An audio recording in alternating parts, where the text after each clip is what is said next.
Yan guys, nandito tayo ngayon sa harapan ng ancestral simbahan dito sa Poro, Camotes Island, ang simbahan ng Nuestra Señora Virgen de la Regla guys. Ancestral. And for the second attempt natin, nakasarado pa rin. Just like ang simbahan sa Haro, sarado and may grills. Hindi ko alam bakit padalawang attempt natin dito, sarado pa rin siya. Ayan siya.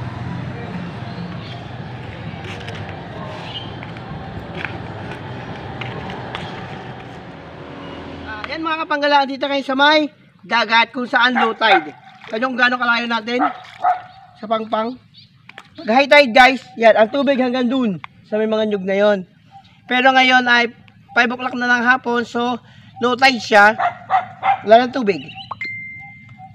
And then kasama natin si Kukong, andun nangangawil ng Pugita at saka si Michael, yan sa likod. Yan. Guys, hanggang dyan lang tayo kasi hindi tayo tumubog hanggang dito kasi wala tayong dalang bag.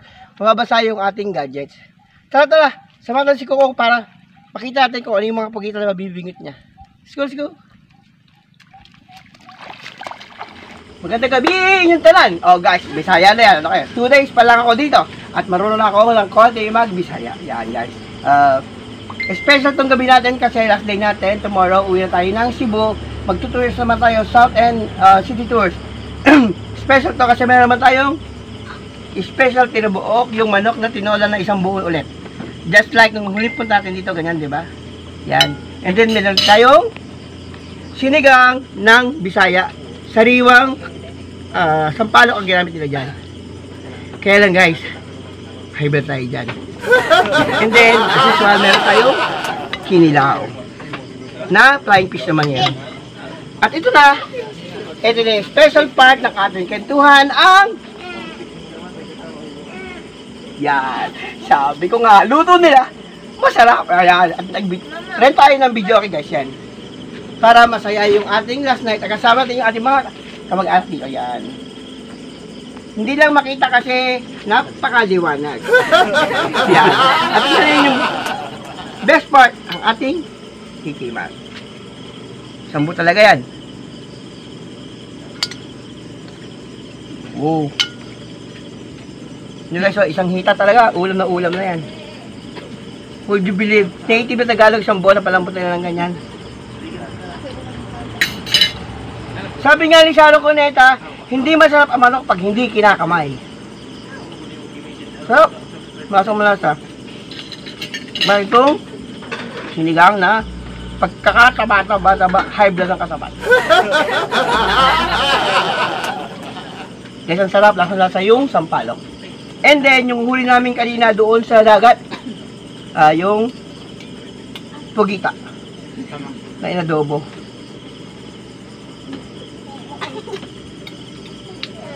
Masarap. Kaya, kasi guys, ang Sabi, mahalang. Abot ang nandito. Mahalang. Mahalang, yan. At, ito na, yung ating laging request dito, ang kinilaw na flying fish. Sarap.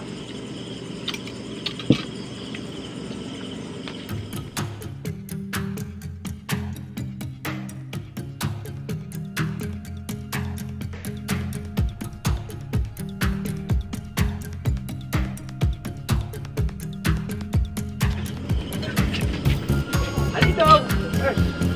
Isang buo talaga guys. Pero ang sarap.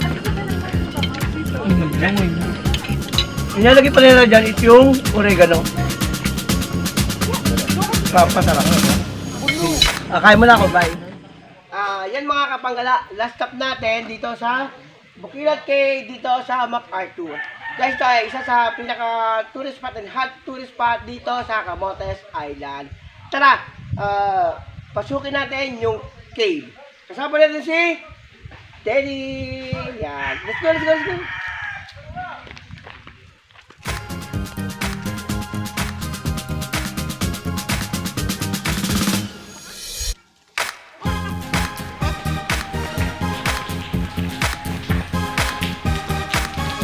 Guys, ito yung loob ng Bukilat Cave. Medyo kukunti pa yung tubig niya kasi low tide. Pero ito yung kasong natin.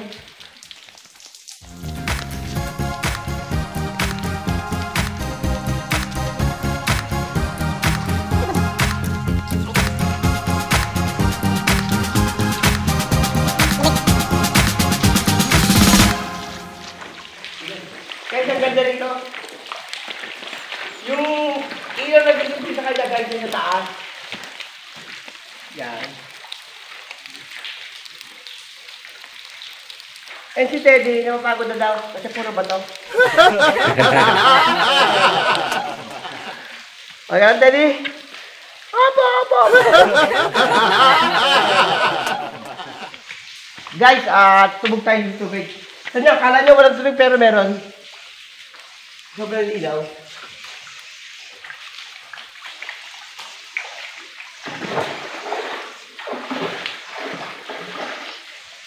Hindi natin pwede pasukin nyo kasi hindi ko meron doon. Hindi nga kayo. Madilim na. So, tumababa pa yung tubig kasi low tide. Pero okay lang. Kaya lang ito. Guys, siguro mga 40 years or 30 years meron dito ikinasal. At dito rin ginanap yung shooting ng pelikulang Kenneth Falling in Love by, ano? Daniel Padilla and Catherine. Catherine Bernardo. Yan. Ganda, kala nyo walang tubig pero meron.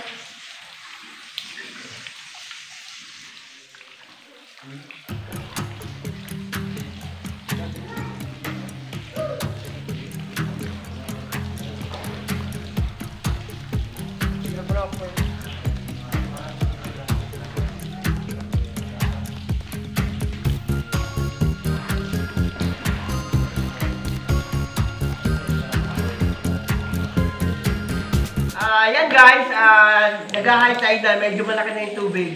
And nakapag-spend na rin tayo siguro ng almost an hour. And then, maya-maya konti, maglalunch tayo, tapos dito tayo sa port. Tapos dito tayo sa kabalik ng Cebu City. Yan. So, ito yung ating last stop. Sana ma-enjoy nyo yung biyahe natin gala dito sa Camotes Island. Guys, sad kayo nitong lugar na tagalap. Ang daming tourist spot, promise. Katulad guys dun sa Buhok Rock Formation, unstoppable doon sa diving cliff. Kaya lang si Michael, akala ko tumalon siya kasi bata. Pagtalikod ko, pwede mo lang sabi para nakala-videohan ka. Yung pala, nagagdan pababa. So guys, thanks for watching sa biyahe ni Batute. Yan. I'll see you in Cebu. Bye! Bye nila. Hindi na. Hindi na.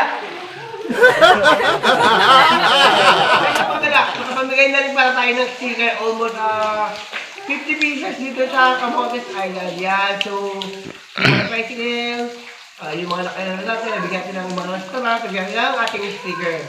Ating natin sa Cebu. Kung ano ko yung ating sticker kasi parang kukunti na eh. Yan. So, bye for now!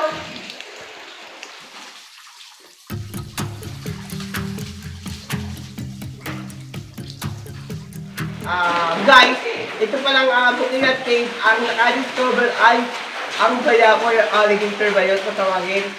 Kasi dati daw, may hinabol silang bayawak, dito nagpunta, hindi niya alam na meron palang ganito sa ilalim ng lupa. And then simula noon yan, discover na siya, and then ang ganda na natin. And then siguro mga 30 years, kaya nang kinasal dito na foreigner. Yan. Kaya yung mga ganda po. Yan guys, experience natin ang buhay sa island. Kita nyo itong kalaka na to, yan guys, dito tayo maliligo. Yan. Diba? Experience nyo na ba to? Woo! Tapos, may siya kasi nakatutok sa araw. So, kung kailangan mo ng ito. Wala sa tubig. Meron. Guys, dito malamig. Ito ay spring galing sa bundok. So, libreng tubig. Ang lamig!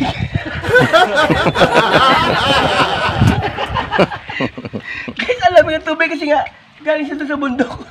Pero dito mainit. Maligam ka, maligam ka. Sarap. Guys, pag nakapunta kayo dito sa Camotes Island, itong located ito sa Baliis. Baliis, Baliis Tudela? Baliis, Calmante. Baliis, Calmante, Tudela. Yan, papunta sa MacArthur. Pag naligo kayo sa MacArthur sa Bukidnon Cave, pwede kayo dito magbandaw kasi ito ay public. Yan. I-donate nila mana to eh. Ha? I-donate niya to. Ito palang structure na to ay donated ng aking tiyahin na kapatid na panganay ng aking tatay. Yan. Kapag hinihintay natin yung sabon natin at saka yung ating condition shampoo, palamig muna tayo dito. Guys, ang sarap, promise. What an experience. Si Teddy hindi pwedeng maligo kasi mahirap yung syrup lang na bumabasa. Dumig. Siguro guys, mga 1 hour na lang ang stay namin dito sa Camotes Island. Then back to the city for 2 days. Mag-city tours and tayo ay South Tour. Yan. Makikilangoy tayo sa Balimbing. mga putanding whale shark. Yan. Guys, ito yung puno ng balimbing. Yan. Kapag hinihintay natin yung ating sabon, pwede tayo mga ng balimbing. Yan. Tamis! Tamis! Tamis, no?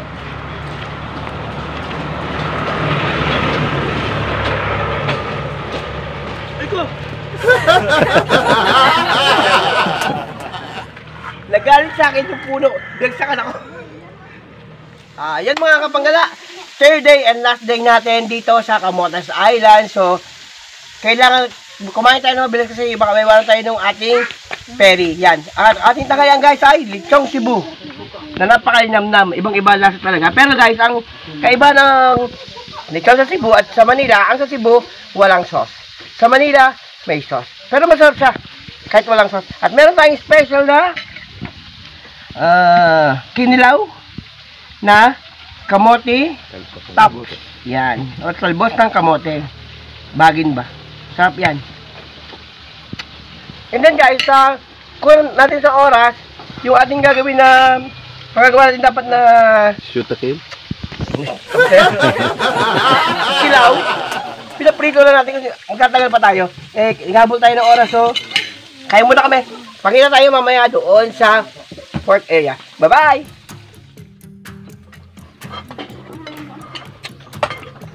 Ganyan sarap na kinilaw na kamote top. Promise. Lalo na pag may bagoong. Talaga, grabe ang sabi. Iba lang ha.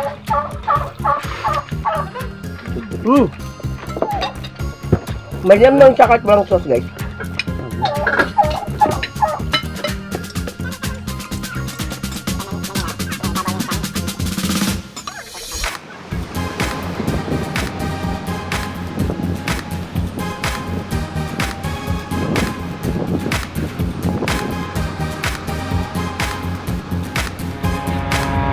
Yan mga kapanggala, finally na-reach natin itong port ng Cebu City. Yan. Ngayon, diretso tayo sa ating accommodation doon sa Alicia Tower. Kaya lang hindi ko yung alam yung kanyang location. So, sigurado naman taxi yun. Let's go, bala tayo.